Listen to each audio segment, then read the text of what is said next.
Hey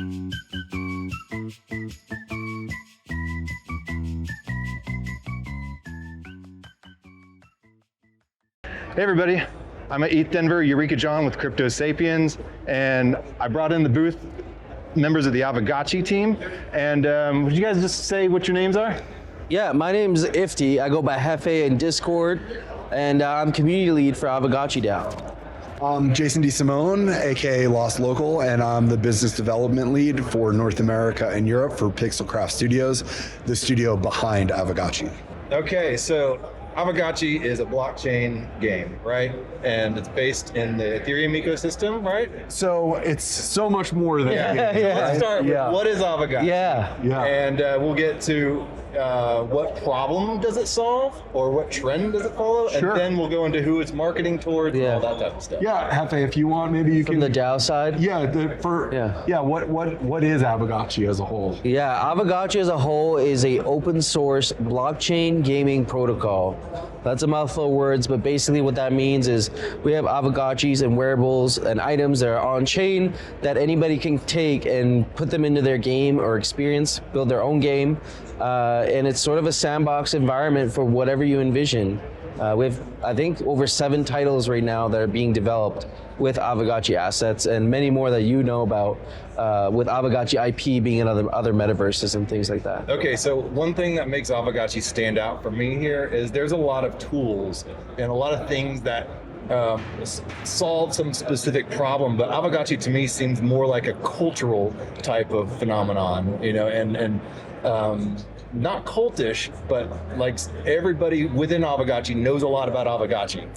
Yeah, absolutely, and I think that stems from like founder vision originally, which was they really wanted to create a truly decentralized gaming protocol, and I think that's really coming to life now with the launch of Gotchi Chain and the Gotchi gaming console.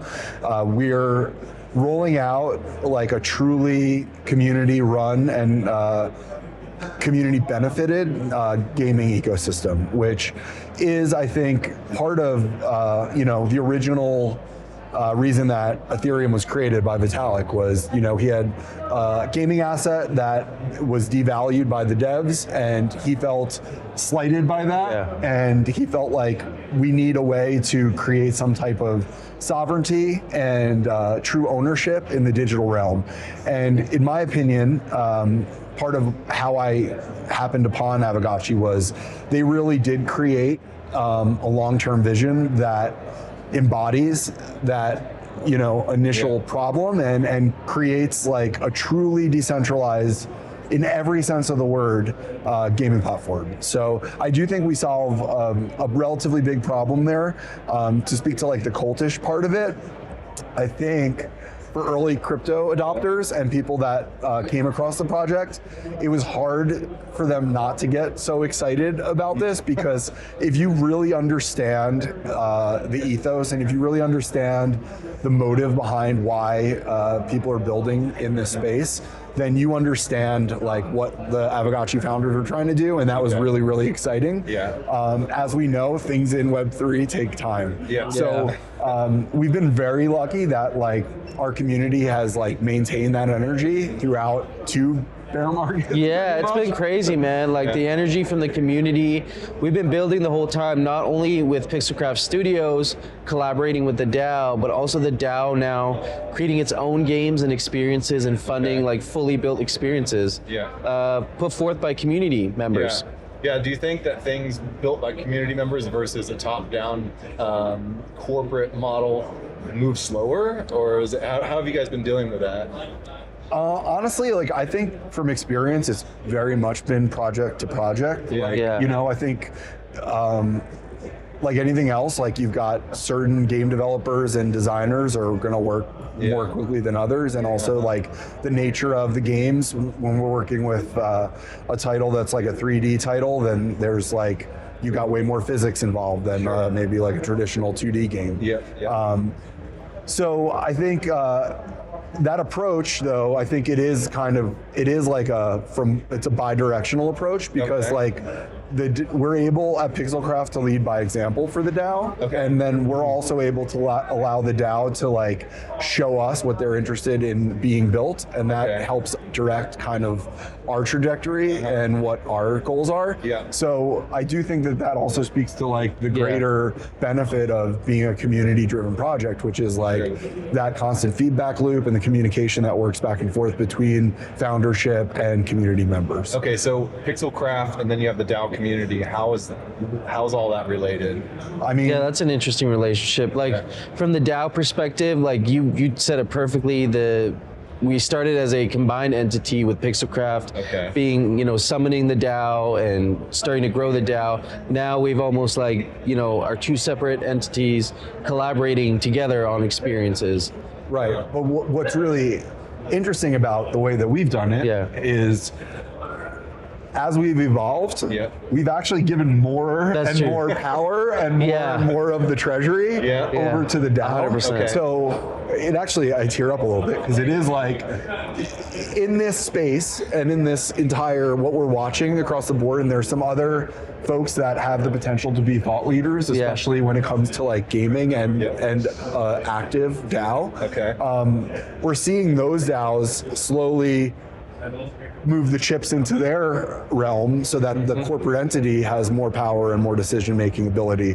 Whereas with Aavegotchi, we've really done everything we can to empower the DAO to the point where our founders create proposals that the DAO needs to vote on and then release funds to us to build on Aavegotchi. So Pixelcraft Studios goes and creates proposals and asks the DAO to release funds to us to create and build on top of this protocol that we essentially created. It's pretty interesting the way you shift the responsibility shift in the way it's now on the DAO to actually even deliver and make sure that the proposals we are funding are actually getting executed, especially from the community level. It's a true experiment in decentralization, and you're not seeing other projects do it because it doesn't make sense from a traditional like business standpoint. But the reality is like our founders have really put like their project where their mouth is, and this was what they sought out to do. And obviously there's been some slight adjustments to like the plan, but overall they have just consistently created this like open source community driven environment that no one can ever question like what we're doing or why we're doing it, because there's a Discord recording of the conversation leading up to the proposal being written.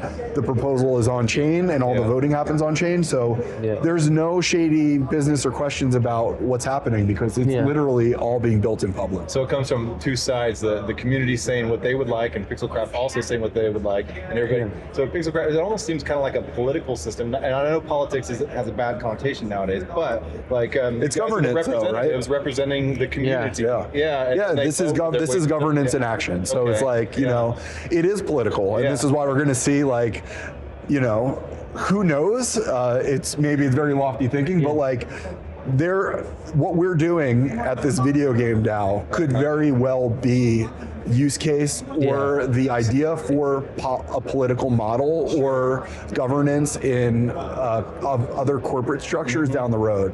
And that's what's like really the most exciting about all of this, and why the true decentralization maxis get so pumped about projects like Aavegotchi is like, I think they understand that what we're doing here is obviously we've got this gaming vision, but it's use case for bigger picture governance and a way to utilize the blockchain to take some of the issues out of being human. Established structures always start in some of the weirdest places. Absolutely. So let's go a little bit towards like gaming ownership in the game. What does that look like versus like a traditional game? Like, that one is interesting because that speaks to the core of what we can develop with Aavegotchi DAO. Like everything, like you said, is available open source and on chain. And in addition to that, now we also have 3D Aavegotchis as well that are going to be available for like AR experiences, VR experiences, Unity development, that sort of thing. So That's you my own your dream. character and it's in your wallet, and you can buy, I guess, you can customize it with certain attributes and With wearables, yeah. wearables, Yeah. things like that. Yeah, so all of the assets in game, characters, wearables, land, craftables, everything is an NFT. Yeah. The way, and obviously, like as we're in a world where we're moving towards like regulation and how all of like the financial back end will fit into these like bigger gaming ecosystems. Yeah. But I think I can safely say that the vision is, in order to play any Aavegotchi title across the board, you'll need an Aavegotchi. Sure. We by no means want this to be a prohibitive thing where like if you don't own an Aavegotchi, you're not going to be able to play. So when you enter the game, you are going to enter with an Aavegotchi, which is owned by a community member somewhere, and there will be built into the transactions and into the entire greater gaming ecosystem, there will be some type of financial benefit for the owner of that gotchi. Okay, so you rent a gotchi to start You with. can rent it, yeah, absolutely. And we don't want to, since we are going to have a handful of titles, we've got I think like over 10 titles going live within the first like month of Gotchi Chain going live, which is right around the corner. You'll be able to use like the license potentially of a gotchi in multiple games at the same time, but you'll never be able to have that exact same gotchi in the same game at the same time. So it is creating a uniqueness to each individual Aavegotchi and making sure that same gotchi, if it's like stacked traits or whatever it is, that same gotchi will never interact with itself in a game, but we won't prohibit that same gotchi being used at the same time in another game. So the opportunity for, as the game scale, owners of these gotchis also have the ability to scale their, potential benefits or revenue or whatever it is, I don't know what words I'm legally allowed to say, by having their gotchi being used across the entire gotchiverse in multiple games. Okay, so like I've played some iPhone games, and I don't really game that much on normal consoles, but a lot of times you spend a lot of time building up a character, you buy gold, you get experience points and all that stuff, and when you're done with the game, that's basically money wasted. Right. Yeah. Right. And so with this, when you're done with the game, you could basically sell everything and cash out, so it's not really money wasted, and then you can actually, not saying this is for financial gain, but something could appreciate in value, and you could actually come out on top. Absolutely. Yeah. And then even more so, one of the biggest benefits that we see with Web3 as being like a utility layer for gaming is player progression. So like not only like those items that you build, but you as a player and your profile being able to have an on-chain history and then carry over from, say another gaming ecosystem into Aavegotchi. So like, say you've accrued a certain, status in a game. If we form a partnership with that game down the road, we can absolutely honor all of those accomplishments from that other game and you as a player, because all of that is on chain. So we're really focused, as part of like rolling out the Gotchi gaming console, is having like a very robust like player profile and player progression ecosystem built in, so that people will also be incentivized to access their games directly through Aavegotchi and the Gotchi gaming console. So we see that as kind of this additional layer. Not only does the blockchain and Web3 bring value to the individual assets, it creates an opportunity for you as an individual player to build up this like value and kind of player profile over time. Sure. And I know that traditional gamers have been a little reluctant to adopt the blockchain model, and I think I saw it with Reddit or Discord going, and then all the gamers, and it was Discord, were just rejecting the idea. So what do you think is the stumbling block there? I feel like we're seeing a shift, actually, speaking to that happening right now with this group that historically or previously was like opposed to NFTs being part of the experience. Now maybe being more open to the idea, given if it's in the right use cases of what an NFT could do in a game, like proving player ownership or accruing some sort of value to the NFT that the player can then transfer to a different game, or like you say, can actually get value on a marketplace. So we're seeing that shift in mindset, and I'm thinking maybe this year, maybe a couple of years from now, we're going to start to see this transition from blockchain gaming to just gaming, hopefully. Yeah. That's been my talking point. Is I personally. I don't believe that Web3. I think Web3 gaming is going to be a flash in the pan kind of way to title this stuff, because Web3 and blockchain is a utility layer that's applied to gaming, just the same way that it's a utility layer being applied to a bunch of other industries that we're seeing.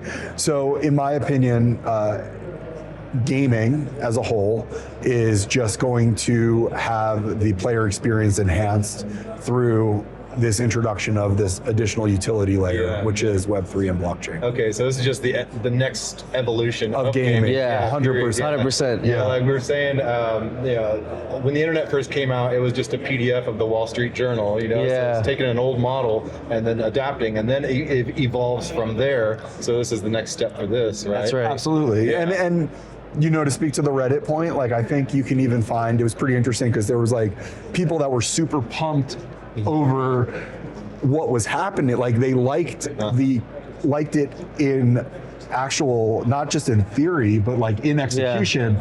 And then once someone said like, you realize this is an NFT, right? And then it was like, what the hell? And I think there was like a round table, like it's a really famous YouTube, and they're like reading it, and they're like, oh, it's pretty cool. And they're like, is this an NFT? Like when you kind of like see them put the pieces together.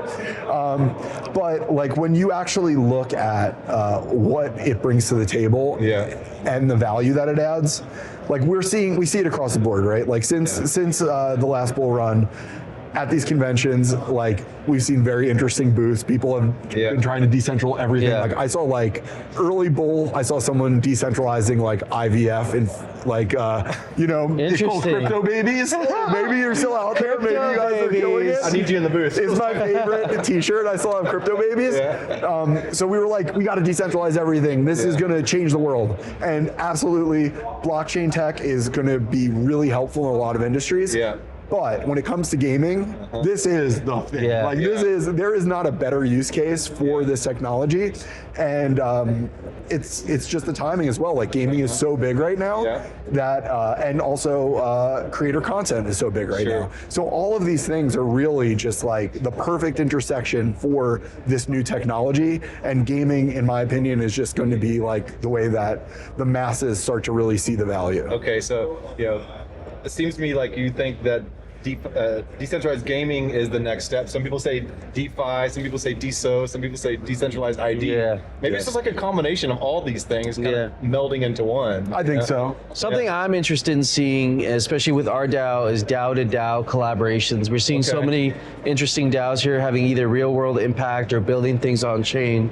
And Aavegotchi DAO is completely open to like collaborations and partnerships. So it'd be interesting to see what sort of partnerships we can form with other DAOs and collaborating on experiences or games. Absolutely. And we've seen it happen to some extent, but I do think like if you just look at history, colonization, the way that trade works, like the accepting of each other's currency is like how those relationships begin. And I think like we already see that on a very small level, but as these gaming ecosystems start to really move and we start to see people say like, hey, bring your ghost over here and use your ghost token in our game, and likewise like, hey, bring banana over here. Like that's going to be where we see these like real kind of like, gamer nations develop. Little network states. Like network states, exactly. So let's get back to actually the Aavegotchi console. You were saying it's going 3D. I think you mentioned yesterday that it was kind of a metaverse is being applied in there, right? Is it taking that metaverse model? And I guess I've only dabbled around like Decentraland and crypto voxels and stuff like that. Is this kind of along the same vein, or? So we started with the 2D metaverse. That was a lot of it was on chain. It still exists. But now we see with the evolution of gaming, where we're seeing big titles, where we're seeing studios put their focus is 3D assets, Unity builds. There's a large pool of Unity developers, so it seemed like the right move. Pixelcraft, you guys led that pivot a while ago, and now we're going to be integrating 3D development as part of like the workflow and the development pipeline. Yeah. So we're going to see some really interesting things. Yeah, I think Gotchiverse is very much a work in progress. Yeah. But I think like the end goal there is to create like a virtual space for everything Aavegotchi to exist, including the Gotchi gaming console. So, you know, I think Metaverse, we saw like the last bull run, like Metaverse, things got crazy. I was trying to talk my investing partner to spend 5 racks on Decentraland land, you know? Thank God we didn't do that. I think we're constantly evolving Gotchiverse in the background, and we'll be like rolling out iterations of that. But it's very much a work in progress, and I think like everything else that we do, we're trying to just make sure that what the product we have is as good, if not better, than everything else that's out there. And when the time for that to actually go live is right, we'll present that to the world. Okay.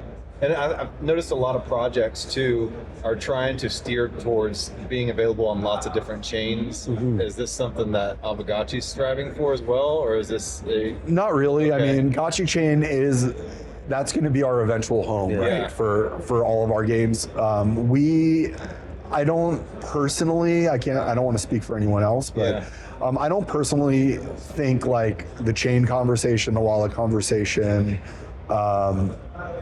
you know, the onboarding, offboarding conversation, those are all problems I feel like get solved on a much bigger scale than what we're building. And of course, we have to be cognizant of what those solutions are and what people are leaning towards. However, like spending a lot of time creating that solution inside of our ecosystem specifically, or worrying about it, seems like it isn't the best like use of energy. So it's my opinion that like a lot of the cross-chain issues are going to be solved with like the game launchers, you know, which we already see. Our games are already listed with Hyperplay, Carve, OneKin, and a few other, you know, multi-chain launchers. So they're going to do their job of bringing players in through their portal, and their players are never going to acknowledge a chain most likely, because they're going to be interacting with like their native currency, and then those launchers are going to do all of the back end work to make it as seamless as possible. For the more crypto native folks, you also eliminate that issue because they are crypto native, right? So like they're not going to have too much of an issue working with different projects on different chains. And I think with really great cross-chain wallet solutions that we see coming out, Magic Eden's done a really good job, I think, with their latest wallet. That will solve the problem for those people that are looking to directly access a game through like a wallet connect, which realistically, that's going to potentially not be the biggest part of this market moving forward. You know, it is right now, but well, like the whole chain conversation is probably going to be moved pretty soon. You know, I think so. Like you were saying, like let the infrastructure people deal with the infrastructure. You guys focus on the game. And that's my thought. That's a good thought. I think the future is cross-chain, but like you said, the idea of having a virtual gaming console is like the perfect fit for what Aavegotchi is doing, building a pipeline of games. And there'll be a time where we have dozens and dozens of different experiences in games that will live on this, decentralized still console for all things Aavegotchi. Yeah, and it'll be like a unified IP environment, which I think is also very important. And we're gonna, and we've already empowered game developers to use the Aavegotchi IP in whatever way or iteration that they feel works. And Gotchi Chain is a closed chain, so there is going to be approval from the DAO and Pixelcraft on the types of content that makes it there. But we do want to create an environment that feels very uniformly Aavegotchi. So when you come into the gaming console, you're going to be able to play everything from like a hyper casual puzzle game to, an active quest game, using the same tokens, the same financial ecosystem, but being able to have all these different gaming experiences while also building up like this, gaming profile and rewards and all that good stuff inside of the gaming console. That's amazing. And you said a lot of will. So when is all this? Are you any alpha? Yeah. I mean, so the alpha is we have a mint coming up, which is super exciting. Yeah. It's the glitch pack, which is going to be a package of assets that are going to work across all of our titles. So there's going to be different assets for different titles that launch with Gotchi Chain. That mint is going to happen mid-March, and we can expect to see Gotchi Chain about 30 to 60 days following that. Oh, I better hurry up and edit this. Yeah. Get it out. Yeah. Yeah. Amazing. Definitely want to pay attention to the official Aavegotchi Twitter. I highly recommend you check out our Discord, and we do a community hangout and DAO call every Saturday at 2 p.m. UTC. Those are also recorded, but that's where we present what's next for Aavegotchi and bring up the proposals and all that. Rad. Okay, so that's where you can find them. Yeah. What are your handles? Where can they find you guys? I'm Aavegotchi with an S on the end of it. Aavegotchi's on Twitter. Okay. On X now, I guess we call it X, right? Yeah. Yeah, on X. Yeah, on X, my handle is my name, Jason Desimone, or Lost Local. You can find the CyberCon. Awesome. Yeah. And then I'm also doing coverage on DAOs as well. So I got a YouTube channel, DAO Vision. I just started it not long ago. Doing deep dives on DAOs and maybe some alpha on Aavegotchi too there. Amazing how the DAO system is collaborating with the gaming ecosystem. This is all super cool to me. So, yeah, thanks so much. Thanks for having us. Yeah, appreciate it, man. Thanks. Appreciate you. All right. Gotchi gang. Gotchi gang.